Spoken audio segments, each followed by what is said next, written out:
Gold, trusted gold buyers. మీరు తాకట్టు పెట్టిన బంగారాన్ని విడిపించి ఈ రోజు ఉన్న మార్కెట్ ధరకు కొనబడను.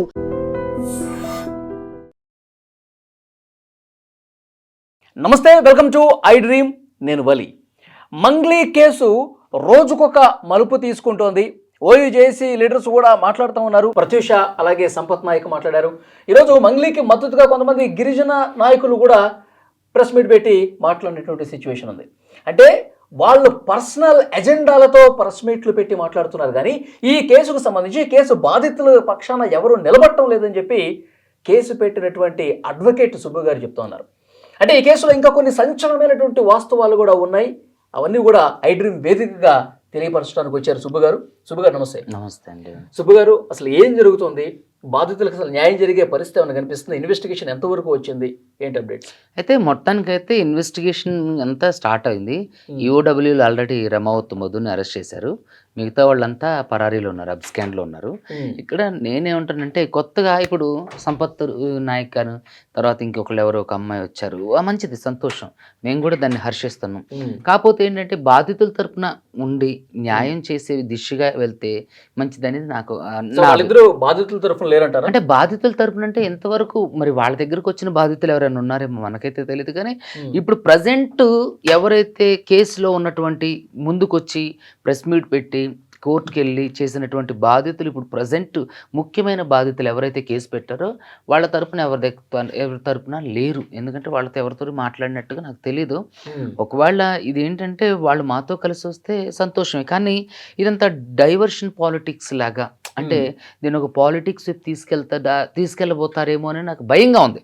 అంటే భయం అనేది ఏం లేదనుకోండి, నేను చేయాల్సింది నేను చేస్తా త్రూ కోర్టు ద్వారా. కాకపోతే ఏంటంటే ఈ అంశాన్ని కొంత పర్సనల్ గ్లడ్జ్గా వెళ్తుందేమో అని. మంగ్లీ 100% తప్పు చేసింది. దాంట్లో మీరు ఈరోజు కూడా చూస్తే ఒక ప్రధాన ఛానల్లో వాళ్ళ కార్ డ్రైవరే చెప్పిండు, ఇది రమావత్ మధు కార్ డ్రైవరే చెప్పిండు. ఏది మంగ్లీ వాళ్ళ తమ్ముడు శివానే ఆ కట్టలన్నీ తీసుకుని వెళ్ళేవాడు. ఏది క్యాష్ రూపంలో వచ్చిన మొత్తం కూడా శివ వచ్చి తీసుకెళ్లేవాడు. ఏదన్నా ఫోన్పే ట్రాన్సాక్షన్ చేయాలంటే మాత్రం మధు అకౌంట్ కొట్టించేవాడు. ఖచ్చితంగా ఇందులో వీళ్ళ పాత్ర ఉంది. కానీ ఇక్కడ ఈ బాధితులకు న్యాయం చేసి ఆ డబ్బులు రికవరీ చేసి ఈ బాధితులకు న్యాయం చేసే దిశగా పోలీసులు అడుగు వేస్తున్నప్పుడు దీన్ని కొంతమంది అంటే మరి వాళ్ళ ఉద్దేశం ఏమైందో మనకైతే తెలియదు. కానీ వాళ్ళకి మనకి ఇంతవరకు సంబంధం లేదు, మనం ఇప్పుడు మాట్లాడుకున్నది కూడా లేదు. కానీ నేను పెట్టిన ఎఫ్ఐఆర్ని బేస్ చేసుకుని ఆ అమ్మాయిని పాటలు పాడొద్దని, తర్వాత కొంతమంది వాళ్ళ దగ్గరికి ఎవరో బాధితులు వచ్చారని, సో వీళ్ళు మాట్లాడడం ఇది కంప్లీట్ డైవర్షన్గా వెళ్తుందేమో అనేది నా అనుమానం. అంటే ఈ కేసు గురించి, స్కామ్ గురించి ఇవన్నీ పక్కదారి పడుతున్నాయి, పర్సనల్గా మంగ్లీ మీదకి వెళ్ళిపోతూ ఉన్నారు వాళ్ళు. అంతే. ఏంటంటే ఇప్పుడు వాళ్ళు ఎక్కడ కూడా అంటే వాళ్ళు వాదనలు కానీ ఆరోపణలు కానీ డైరెక్ట్గా మంగ్లీ మీదకి వెళ్తేనే కానీ మరి మేము బాధితులు ఎప్పుడు స్టాండ్ తీసుకున్నాం, మేము ఈ కార్యాచరణ చేయబోతున్నాం, మరి బాధితులందరికీ ఇది చేద్దాం అని మాట్లాడడం కానీ కలుపుకోవటం కానీ ఇంతవరకు అంటే వాళ్ళకి మాకు అసలు సంబంధం లేదు. తీసుకొచ్చింది స్కామ్ను బయటకు తీసుకొచ్చింది నేను, బాధితులు దీన్ని ఎలివేట్ అయింది నేను, బాధితులు పోరాటాలు చేసింది మేము, కేసులు పెట్టించుకుంది మేము. కానీ వీళ్ళు సడన్ ఎంట్రీ ఇచ్చేసి తర్వాత వాళ్ళకి ఏదో వ్యక్తిగత ప్రయోజనం కోసం ఏమైనా చేస్తున్నారా అనే ఆలోచన కలుగుతుంది. I'm not sure. కానీ దీన్ని పాలిటిక్స్ బాధితులకు న్యాయం చేయాలి, ఆ బాధితులు ఎవరో కానీ మరి ఎందుకని బాధితులకు న్యాయం చేయాలన్నప్పుడు బాధితుల తరపున వీళ్ళు రావడం లేదు. ఎప్పుడు ఇంతవరకు కలిసింది లేదు, మాట్లాడింది లేదు, లేదంటే బాధితులు వీళ్ళు పర్సనల్గా మాట్లాడింది లేదు, వాళ్ళతో ఒక ప్రెస్ మీట్ పెట్టింది లేదు. ఎంతకై వాళ్ళే మాట్లాడతారు. కనీసం వాళ్ళతో మాట్లాడిన బాధితులతో నేను ఒక మాట మాట్లాడిస్తే వాళ్ళు ఎంత పోగొట్టుకున్నారో చెప్తే, ఒక అడ్వకేట్ని మాట్లాడుకుని డైరెక్ట్గా బాధితులు త్రూ కోర్టు ద్వారా వెళ్తే వాళ్ళకి కూడా న్యాయం జరుగుతుంది. బాధితులు వచ్చారని ఇప్పుడు మేము కోర్టుకు వెళ్ళాం, పోలీస్ స్టేషన్కి వెళ్ళాం, ఖచ్చితంగా మా తరపున ఉన్నటువంటి బాధితులకు న్యాయం జరిగింది. మరి వీళ్ళు బాధితులు ఉన్నారు, బాధితులు మాతో మాట్లాడుతున్నారని కేవలం ప్రెస్ మీట్లో పెడుతున్నారు. కానీ వాళ్ళకి ఇచ్చే సలహా మీరు కూడా ఒక అడ్వకేట్ని మాట్లాడుకొని ఎవరైతే బాధితులు ఉన్నారో వాళ్ళందరి తరపున ఒక కోర్టులో కేసు వేయండి. లేకపోతే ఏది ఊకదంపుడు మాటలో ఎన్ని కొట్టినా, ఎంత స్పీచ్లు ఇచ్చినా, ఎన్ని మీడియాల్లో ఇచ్చినా ఏమీ ప్రయోజనం లేదు. ప్రాపర్టీ అటాచ్మెంట్ చేయాలి, కేసులు వాళ్ళ దగ్గర ఉన్న డాక్యుమెంట్స్ తీసుకెళ్ళి సివిల్ అండ్ క్రిమినల్ కేసులు ఫైల్ చేయాలి. అప్పుడు వాళ్ళ దగ్గర ఉన్న బాధితులకు కూడా న్యాయం చేయదు. వాళ్ళ దగ్గర బాధితులు ఉన్నారు అంటున్నారు తప్ప వాళ్ళు అంటే అజెండా మొత్తం కూడా కంప్లీట్గా ఇది ఒక diversion of politics side track. దీనివల్ల ఏంటంటే కంప్లీట్గా జనం దృష్టి కూడా మరలిపోతుంది. సో వాళ్ళు ప్రయోజనం పొందుతారా లేదా పక్కన పెడితే ఇది కంప్లీట్గా ఇంకొక డైవర్షన్ తీసుకోబోతుంది. డీసీపీ గారు మాట్లాడారు, అంటే మధుని కస్టడీలోకి తీసుకుని విచారిస్తే ఇంకా కొత్త విషయాలు ఏమో తెలుస్తాయి, కానీ ఇప్పటి ఇప్పటి వరకు అయితే మంగ్లీ తప్పు చేసిందనో, మంగ్లీ డబ్బులు దోచేసిందనో గాను ఆయన ఎక్కడ చెప్పట్లేదు. ఎందుకు శివా చౌహాన్ ఎవరైతే బ్రదర్ ఉన్నాడో ఆ బ్రదర్ అసలు మంగ్లీ బ్రదరే కాదా, అతను కూడా అసలు మాకు అందుబాటులో లేడు, ఇవన్నీ చెప్తా ఉన్నారు. అవన్నీ ఏంటంటే ఇప్పుడు డీసీపీ చెప్పింది అక్షరాల సత్యం, కానీ వీడు చెప్పడు కదా. ఇప్పుడు వాడు ఎలా చెప్తారు, వాడు షాక్ ట్రీట్మెంట్, కరెంట్, లేకపోతే 3rd డిగ్రీ ఉపయోగిస్తేనో లేకపోతే అలాంటివి ఉపయోగిస్తేనో చెప్తారు. అలాంటివి ఉపయోగించడం చట్ట వ్యతిరేకం. సో వాడిని మమ్మగా అంటే వాడు చెప్తారా? ఎందుకంటే అది మంగ్లీ స్క్రిప్ట్. అది మధుని షాక్ ట్రీట్మెంట్ ఇచ్చి నిజాలు కక్కించమని మీరు చెప్పారు. నేను అదే అంటున్నా, అలా చేస్తే వస్తాయి, కానీ అలా చేయటం చట్ట వ్యతిరేకం. ఒక న్యాయవాదిగా నేనే దానికి వ్యతిరేకం. అంతకుముందు కూడా అంటే 3rd డిగ్రీకి సంబంధించి నేను చాలా వ్యతిరేకంగా కూడా మాట్లాడాను. మన పోలీసులు కరడు కట్టిన నేరస్తుల నుంచి కూడా నిజాలు రాబట్టారు కదా. నేను అదే అంటున్నా. ఇప్పుడు ఈ రమవత్తు మధు అనే అరెస్టే ఒక స్క్రిప్ట్, అది అక్కాడినటువంటి స్క్రిప్ట్, ఆవిడ వెనకాల ఉన్నోళ్ళు చేసినటువంటి స్క్రిప్ట్. సో నేనేమంటానంటే వాడు ఎందుకు నిజాలు చెప్తారు? బాధితులు అందరూ దొరికితేనే కదా, దాంట్లో ఉన్న నిందితులు అందరూ దొరికితేనే కదా అసలు విషయాలు తెలిసేది. ఎవడు బ్యాంక్ ట్రాన్సాక్షన్, వాడు బ్యాంక్ ట్రాన్సాక్షన్ అయితే అసలు విషయాలు తెలుస్తాయి. వాడు అడిగిన దానికి ఎట్లా చెప్తారు? అడిగితే ఇప్పుడు నువ్వు దొంగతనం చేసినవారంటే వాడు దొంగతనం చేసిన ఒప్పుకుంటాడా? ఒప్పుకోడు కదా. సో ఆ స్క్రిప్ట్లో అదొక భాగం అన్నట్టు. ఖచ్చితంగా అది కూడా తెర మీదకి వస్తుంది, నో ప్రాబ్లం, దాని గురించి వచ్చే నష్టమేమి లేదు. కానీ ఇక్కడ కంప్లీట్గా నిజమైనటువంటి బాధితులు, ఎప్పటి నుంచో పోరాటం చేస్తున్నటువంటి బాధితులు ఎవరైతే ఉన్నారో ఈ కంప్లీట్ డైవర్షన్ తీసుకోవటం వల్ల ఈ మీడియా అటెన్షన్, ప్రజల అటెన్షన్ అంతా కూడా ఇటువైపు తిరిగిపోబోతుంది. సో అసలైన ఎజెండా ఏంటంటే మనకు బాధితులకు డబ్బులు ఇప్పించాలి. ఇప్పుడు బాధితులు వర్సెస్ నిందితులు, పలానా ఎక్స్ అంటే ఒక ఎక్స్ మంగ్లీ అని కానీ లేకపోతే సుబ్బు మంగ్లీ అని వర్సెస్ మంగ్లీ అని కానీ కాదు. ఇక్కడ బాధితులు వర్సెస్ నిందితులు అదే ఉండాలి. కానీ వీళ్ళు ప్రధాన అజెండా అనే ఆరోపణలు, ఈ ప్రెస్ మీట్లు, అది ఈ ఫోన్ కాల్స్, ఆ ఫోన్ కాల్స్, ఇవి చెప్తున్నారు తప్ప వాళ్ళ దగ్గర ఉన్న బాధితులు నిజంగా వచ్చుంటే వాళ్ళని తీసుకొని దయచేసి ఒక అడ్వకేట్ ద్వారా కోర్టుకు వెళ్ళండి. మీరు మీడియా ముందు రావడం వల్ల అది మీడియాలో వరకే వస్తుంది, కానీ వాళ్ళకి న్యాయం జరగదు కదా. ఇప్పుడు మంగ్లీ ఎక్కడ ఉన్నారండి? మంగ్లీ అంటే నాకు కూడా తెలీదు. చాలా మందికి మంగ్లీ గారు ఫోన్లు చేసి, అంటే వాళ్ళ గిరిజన నాయకులకి ఫోన్లు చేసి నాకు సపోర్ట్ గా మాట్లాడని చెప్పి మాట్లాడుతూ ఉన్నారట. సరే ఎక్కడున్నారు ఏంటి అనేది కూడా బయటికి రావట్లేదు. అయితే సపోర్ట్గా ఎందుకు చేస్తారండి? దొంగలకు సపోర్ట్ చేస్తారా? వాళ్ళు కూడా బయటపడతారు. దొంగలకు సపోర్ట్ చేసే వాళ్ళు ఎప్పుడైనా సరే సమాజం దృష్టిలో వాళ్ళు ఖచ్చితంగా చరిత్రహీనులుగానే మిగిలిపోతారు. సో వాళ్ళందరూ కూడా బంజారా పెద్దలు ఎవరు కూడా ఇవిడికి సపోర్ట్ చేస్తలేరు. ఎందుకంటే ఈవిడ ఆ బంజారా కమ్యూనిటీకి సంబంధించి ఇసుమిత్తు నీళ్లు పోసింది కాదు, లేదంటే ఒకరికి సహాయం చేసింది కాదు. ఎప్పుడు కూడా ఆవిడ స్వార్థం, ఆవిడ అంతా ఉంది. ఆమె ట్రస్ట్ పెట్టుకొని కూడా, అంటే వేరే వాళ్ళు కూడా చెప్తున్నారు ఏంటంటే ఆ ట్రస్ట్లో కూడా అన్ని వేరే వేరే కార్యక్రమాలకు సంబంధించిన డబ్బులు ట్రాన్సాక్షన్కే ఉంది తప్ప అసలు ఆ ట్రస్ట్ ఎక్కడ ఉంది, దాంట్లో ఏం జరుగుతుంది, ఏం కార్యక్రమాలు ఉన్నాయి ఏంటనేది అని మంగ్లీ పెట్టారని అంటున్నారు. I'm not sure. ఇది ఎవరన్నారు మీతో? వేరే ఒక వ్యక్తి, అతని పేరు ఎందుకులేండి. సో ఒక ట్రస్ట్ కూడా ఉంది అని చెప్పేసి ఏదో అంటున్నారు. అది మనకు డబ్బులు ఎక్కడి నుంచి కలెక్ట్ చేశారంట ఉంది అని అంటున్నారు.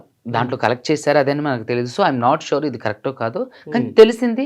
సో అది చెప్తున్నా. నేనేమంటానంటే సరే ట్రస్ట్ పక్కకు పెట్టినా ఎవడో 10 మంది పిల్లల్ని ఆదరించిందా? వాళ్ళని ఏమైనా దత్తత తీసుకుందా? వాళ్ళకి ఏమైనా చదువు సంధ్యలు విద్యాబుద్ధులు చెప్పించిందా?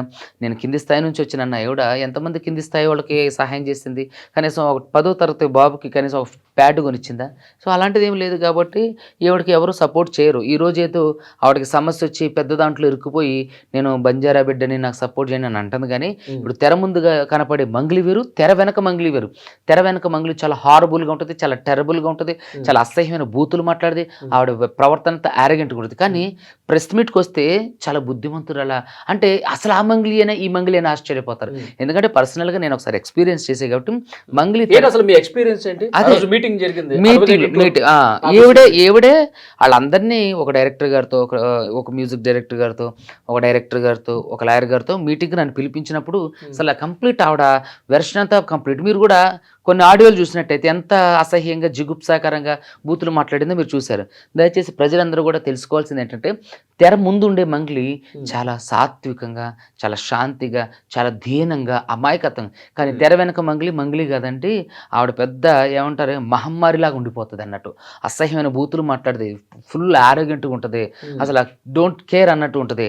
ఎవడు ఎట్లా అంటే ఆకాశం నుంచి డైరెక్ట్గా లేదంటే ఒక అంబానీ ఇంట్లో పుట్టినటువంటి వ్యక్తిలాగా తను ప్రవర్తన అంతా కంప్లీట్గా చేంజ్ ఉంటుంది, చాలా దారుణమైన బిహేవియర్ ఉంటుంది. Okay. సో దయచేసి ఆ గంట ఏం జరిగింది ఒక్కసారి చెప్పండి. గంట కాదు 4 గంటలు జరిగింది. 4 గంటల పాటు 4 గంటలు జరిగింది మీటింగ్.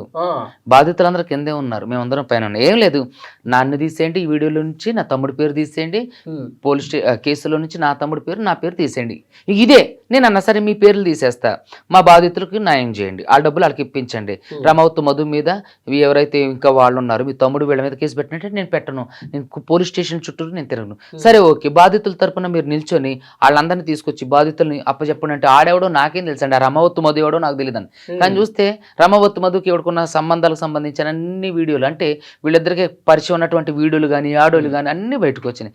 ఏంటంటే మంగ్లీ ఒక పెద్ద నాటకం ఆడుతుంది ఇందులో. మరి వాళ్ళ తమ్ముడిని ఆవిడనే సేవ్ చేసుకోవడానికి సెల్ఫ్ డిఫెన్స్లో పడి ఆవిడ తప్పుల మీద తప్పులు, అబద్ధాల మీద అబద్ధాలు చెప్తుంది. మంగ్లీని ఎవరు దయచేసి నమ్మకండి. మంగ్లీ గారికి ప్రత్యక్షంగా పరోక్షంగా దీంట్లో ఇన్వాల్వ్మెంట్ ఉందని చెప్పి బాధితులు చెప్తున్నారు. చాలా ఆధారాలు కూడా దాన్ని రుజువు చేస్తున్నాయి. ఆ 4 గంటల మీటింగ్ లో మిమ్మల్ని ఏదో బూతులు తిట్టారా? లాస్ట్ ఇక వచ్చే ముందు అంటే ఆమె మాట మీరు వినకపోయేసరికి మీకు డబ్బులు ఇస్తా, మరి ఈ కేసు వాపస్ తీసుకోండి అనేసరికి నేను అది అప్రస్తుతం ఇస్తా అనేసరికి నాకెవడం ఎందుకండి, బాధితులకి ఏమండి. ఆమె ప్రస్తావించారు కదా 10 లక్షల రూపాయలు నన్ను డబ్బులు అడిగారని చెప్పి ఇదే ప్రెస్ మీట్ లో. లేదండి, ఆమె అంత అసలు మీరు ఊహకు అందనే అమౌంట్ ఆవిడ నాకు అంటే నాకు ఆఫర్ చేసింది. నేను దాన్ని వద్దనుకున్నాను. ఎందుకు, ఒక ప్రజల రెక్కల కష్టార్జితో నాకెందుకు, ఒకళ్ళ రెక్కల కష్టార్జితో నాకెందుకు, నాకు ఫీజు కూడా ఇవ్వలేదు ఇంతవరకు. ఆ కేసు వాదిస్తున్నా ఇప్పటివరకు ఫీజు కూడా ఇవ్వలేదు. సో నేను ఏమంటానంటే పెద్ద వేదికగా మీరు చెప్పండి, ఎంత 1 crore లేదు 2 crores ఇంకా ఎక్కువ ఉంది, పెద్ద అమౌంటే. కానీ ఇప్పుడు 10 కోట్లు అయితే 10 కోట్లు ఆఫర్ చేసింది. లేదు వలి గారి దీన్ని డివేట్ చేస్తున్నారు. అయితే పెద్ద అమౌంటే అది కోర్టులో చెప్తా. అప్పుడు అంటే కోర్టులో చెప్పేంత వరకు కూడా అన్ని నిజాలు ఒకేసారి చెప్తే ఈవిడ ఎస్కేప్ అవడానికి అవకాశం ఉంటుంది. కాబట్టి కూడా మీరు ఒప్పుకోపోయేసరికి అంటే భౌతిక దాడికి పాల్పడడానికి ప్రయత్నం చేసింది. భౌతిక దాడి కొట్టే ప్రయత్నం చేసింది. ఎవరి చేత కొట్టించడం? ఆవిడే, అక్కడ ఎవరూ లేరు, ఆవిడే. సో ఆవిడ బయటకు వచ్చి ఇక అరుస్తూ బూతులు మాట్లాడుతూ వాళ్ళ తమ్ముడితోని ప్రధాన నిందితుడు రమౌత్ మధుతో కాన్ఫరెన్స్ లో తీసుకుని మాట్లాడిస్తూ బూతులు తిడుతూ ఇక కొట్టడానికి వచ్చేటప్పటికి అక్కడ ఉన్న తిరుమలేష్, మా ఫ్రెండ్, ఇప్పుడు ఈ కేసు నా దగ్గర తీసుకొచ్చిన తిరుమలేష్, తర్వాత రవ్వన్ అని ఉన్నారు, వాళ్ళని కిందకి తీసుకెళ్ళిపోయారు. ఇక అక్కడ నుంచి మేము డైరెక్ట్గా వచ్చి పంజగుట్ట పోలీస్ స్టేషన్లో కేసు పెట్టారు. ఇక అక్కడ నుంచి నాటకీయ పరిణామాలు చోటు చేసుకున్నాయి.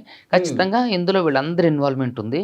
మంగ్లీ దీంట్లో ప్రధానంగా ఎదుర్కొంటున్నటువంటి విషయాలు ఏంటంటే, చాలా మంది ఈ రోజు కూడా వాళ్ళ డ్రైవర్ చెప్పిండు, మంగ్లీ రమౌత్ మధు వాళ్ళ ఆఫీస్కి నైట్ వచ్చి వాళ్ళు కూర్చొని గంటలు మాట్లాడుకొని వెళ్ళేవాళ్ళని కూడా చెప్తున్నారు. సో వీళ్ళందరికీ కూడా పరిచయం ఉంది, వీళ్ళందరికీ తెలిసే జరిగింది.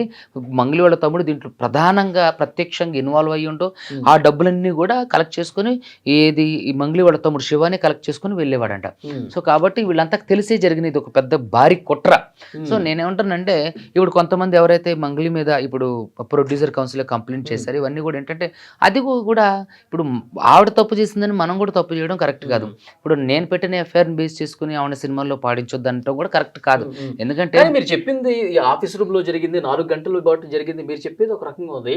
ఇక్కడ మంగ్లీ మాట్లాడుతుంది చాలా, నేను ఎందుకు చేస్తానండి, నేను మీ చేతుల్లో పుట్టిందాన్ని పెరిగిందాన్ని, నేను ఈ స్థాయికి రావడానికి మీరే కారణం చెప్పి ఎంత హంబుల్ గా ఎంత హంబుల్ గా మాట్లాడింది కదా. కానీ మీరు చూసినట్టయితే ఆవిడ ఆడియోలు విన్నారు ఎంత బూతులు ఉన్నాయో.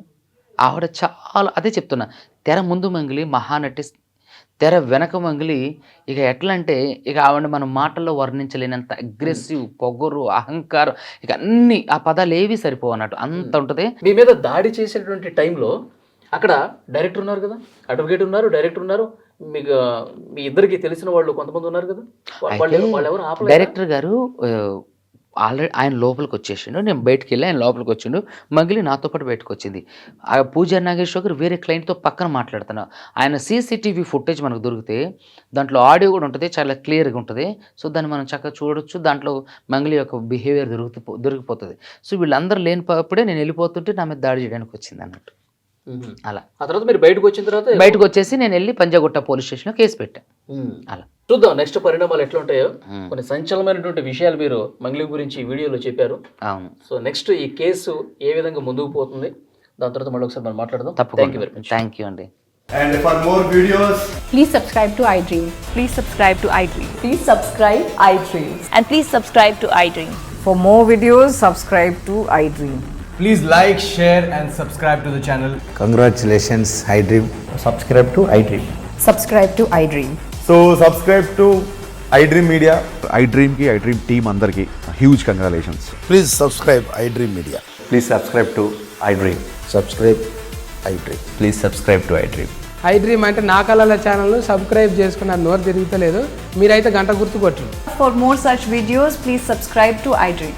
Subscribe to iDream. Please subscribe to iDream. Please subscribe iDream Media. Please do subscribe to iDream. Please subscribe to iDream Media. For best entertainment and information, please subscribe iDream. And don't forget to subscribe to iDream.